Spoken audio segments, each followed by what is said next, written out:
Hello दोस्तों, स्वागत है आप सभी का वैल्यू इन्वेस्टर यूट्यूब चैनल के ऊपर। बात करेंगे इस वीडियो में वोडाफोन आइडिया लिमिटेड के शेयर के ऊपर।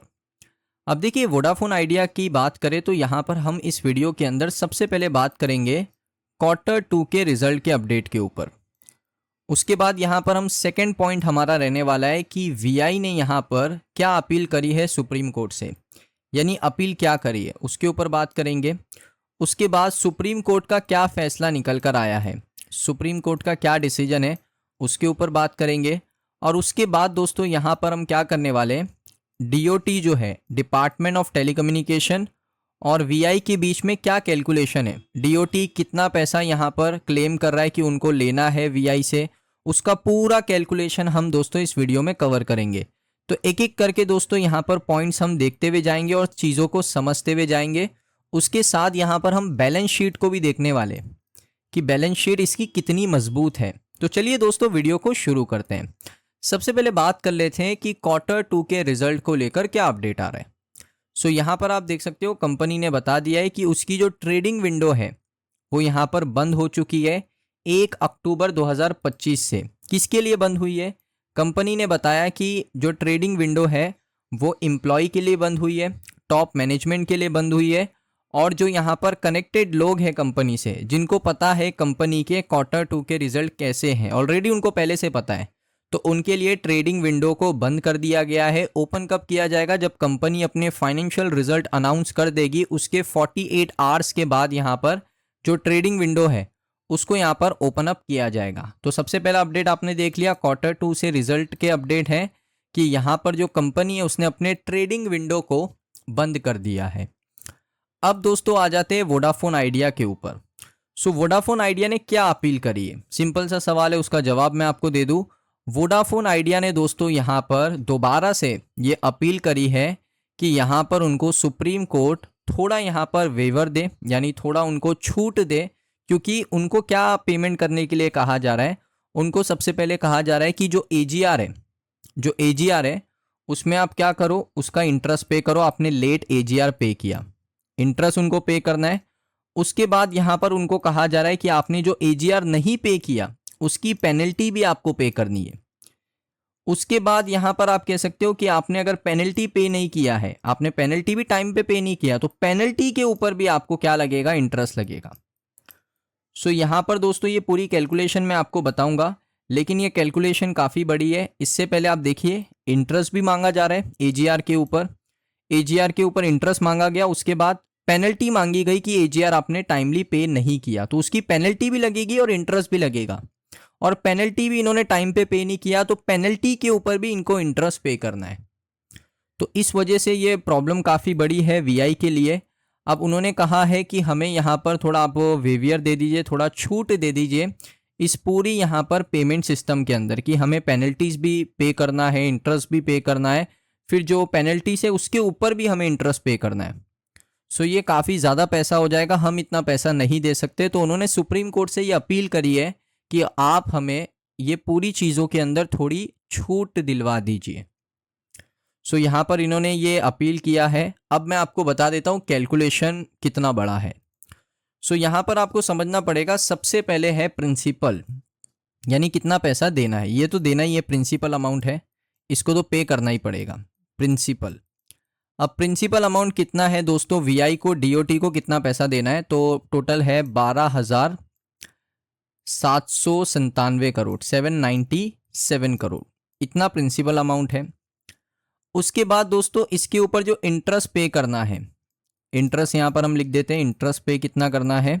इसके ऊपर इंटरेस्ट ही दोस्तों आ चुका है 28,294 करोड़, 28,294 करोड़, ये इंटरेस्ट है। 12,797 करोड़ का इतना इंटरेस्ट बन चुका है, सोच लीजिए। उसके बाद पेनल्टी भी है, पेनल्टी भी इनको पे करनी है। तो पेनल्टी आपको कितनी पे करनी है पता है? पेनल्टी पे करनी है 6,012 करोड़ के आसपास। ये देख सकते हो, ये पेनल्टी है 6,012 करोड़। उसके बाद जो पेनल्टी टाइमली पे नहीं किया गया उसके ऊपर इंटरेस्ट भी तो लग रहा था, तो वो इंटरेस्ट कितना लगा है? वो इंटरेस्ट लगा है पेनल्टी से ज़्यादा, ऑलमोस्ट डबल, 11,191 करोड़। अब चलिए इनको हम क्या करते हैं, इनको हम यहाँ पर कैलकुलेट करते हैं और पता करते हैं कि इन टोटल कितना पैसा बन चुका है। सो यहाँ पर हम सिंपली क्या करेंगे, कैलकुलेटर ओपन कर लेंगे। कैलकुलेटर आ गया। सबसे पहले प्रिंसिपल है आपका 12,797 करोड़, ये हो गया हमारा प्रिंसिपल, प्लस किया मैंने। उसके बाद इसके ऊपर मैंने इंटरेस्ट पे करना है 28,294 करोड़। ओके, फिर मैंने प्लस कर दिया। अमाउंट देखते जाइए, 41,000 करोड़ हो चुका है। अब मुझे यहाँ पर क्या करना है, 6,000 करोड़ पेनल्टी भी ऐड करनी है ना, 6012, 47,000 करोड़।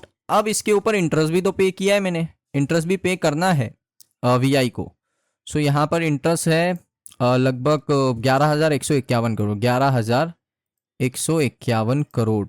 अब खुद देख लीजिए, 58,254 करोड़ यहाँ पर पूरा, यहाँ पर आप कह सकते हो कैलकुलेशन करने के बाद पता चला है कि 58,254 करोड़ रुपए यहाँ पर डीओटी को पे करने हैं वोडाफोन आइडिया को। अब अगर इसमें थोड़ा वेवियर मिल जाता है, थोड़ी छूट मिल जाती है या माफ़ कर दिया जाता है, पेनल्टी, इंटरेस्ट और इंटरेस्ट ऑन पेनल्टी सभी चीज़ों को माफ़ कर दिया जाता है, सो यहाँ पर सिर्फ वीआई को क्या करना पड़ेगा, सिर्फ उनको प्रिंसिपल पे करना पड़ेगा 12,797 करोड़। अगर ऐसा होता है तो, जिसके चांसेस बहुत कम है, क्योंकि छूट मिलेगी तो परसेंटेज वाइज पे मिलेगी ना, कि 10% मत दो, 20% मत दो, 30% मत दो, उससे ज़्यादा तो नहीं। और अगर पूरा माफ़ कर दिया जाता है तो डेफिनेटली वीआई के लिए विन विन सिचुएशन है। उसके बाद वीआई का शेयर भागेगा ही भागेगा, क्योंकि सिर्फ प्रिंसिपल पे करना है, लेकिन इसके चांसेस बहुत ही कम है।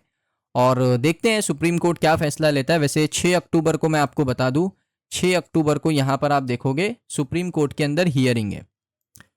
अब सुप्रीम कोर्ट ने पहले जो पिटीशन फाइल किया था वीआई ने, इससे पहले भी ये चीज़ की मांग करी है। ऐसा नहीं है कि ये पहली बार मांग कर रहे हैं कि हमें पेनल्टीज इतनी लगी है, इंटरेस्ट इतना लगा है, फिर पेनल्टीज के ऊपर इंटरेस्ट लगा है। पहले भी इन्होंने सुप्रीम कोर्ट से ये मांग करी थी, एपेक्स कोर्ट से ये मांग करी थी कि हमें इसके ऊपर वेवियर चाहिए, लेकिन उसको सुप्रीम कोर्ट ने रिजेक्ट कर दिया। ये सबसे बड़ी बात है, उसको रिजेक्ट कर दिया था। सो अब देखते हैं 6 अक्टूबर को यहाँ पर सुप्रीम कोर्ट क्या फैसला लेता है। अब बात करेंगे बैलेंस शीट के ऊपर। बैलेंस शीट अगर आप देखोगे ना, मैं आपको एक ऐसी चीज़ बताऊंगा जो आपको कोई नहीं बताएगा मार्केट के अंदर। सबसे पहले अगर आप देखोगे यहाँ पर कंपनी का होता है रिजर्व एंड सरप्लस, जो कि माइनस में चल रहा है, और माइनस में इतना ज़्यादा चल रहा है, 1,41,249 करोड़ रुपए रिजर्व। उसके बाद टोटल अगर आप देखोगे वही सिमिलर आपको अमाउंट आएगा। उसके बाद कंपनी का बोरोइंग आप देखिए, लॉन्ग टर्म बोरोइंग आपका कितना है, 1,82,768 करोड़ रुपए कंपनी ने बोरो किए हैं लॉन्ग टर्म के लिए। इसमें प्रोविजन है। प्रोविजन का मतलब क्या होता है? प्रोविजन का मतलब ये होता है कि मान लेते हैं कोई डेट है कंपनी के ऊपर, सो कंपनी के ऊपर डेट है या कंपनी को ऐसा फ्यूचर सिक्योर नहीं लग रहा है, तो उसके लिए पैसा इकट्ठा कंपनी करती है कि अगर हमें फ्यूचर में ज़रूरत पड़े तो यहाँ से पैसा निकाल कर अपने डेट को हम कम कर सकते हैं, उसको प्रोविजन कहते हैं। तो लॉन्ग टर्म प्रोविजन कंपनी का कितना है? मात्र 5 करोड़। प्रोविजन है नहीं, क्योंकि आपके ऊपर डेट कितना है, 1,82,000 करोड़, और आपका प्रोविजन कितना है, 5 करोड़। तो आपने सेफ्टी के लिए कंपनी के लिए कुछ किया ही नहीं है, क्योंकि आपका एजीआर का इतना बड़ा प्रॉब्लम है। उसके बाद शॉर्ट टर्म बोरोइंग भी है 13,642 करोड़, जिसके लिए प्रोविजन 70 करोड़ है। तो मिला भी लो प्रोविजन को, 75 करोड़ के आसपास का ही प्रोविजन है, जबकि डेट इनका 2 लाख करोड़ के आसपास पहुंच चुका है। तो ये बड़ी प्रॉब्लम है, बैलेंस शीट देखने के बाद पता चल रहा है। उसके बाद अगर आप देखोगे कंपनी के एसेट कितने हैं, तो कंपनी के फिक्स एसेट तो है 1,55,000 करोड़ के। उसके बाद यहाँ पर ये अच्छी बात है, एसेट इतने हैं, फिर भी वो डेट के मुकाबले में मिल नहीं रहे, क्योंकि डेट ज़्यादा है, कर्जा ज़्यादा है, एसेट कम है। फिक्स एसेट की बात कर रहा हूँ मैं, उसको बेचना भी बड़ा मुश्किल होता है, क्योंकि कंपनी रन भी तो करनी है आगे चल के।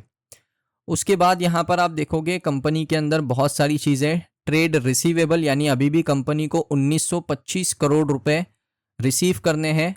और ट्रेड पेबल्स कितने वो बता देता हूँ, पे कितना करना है।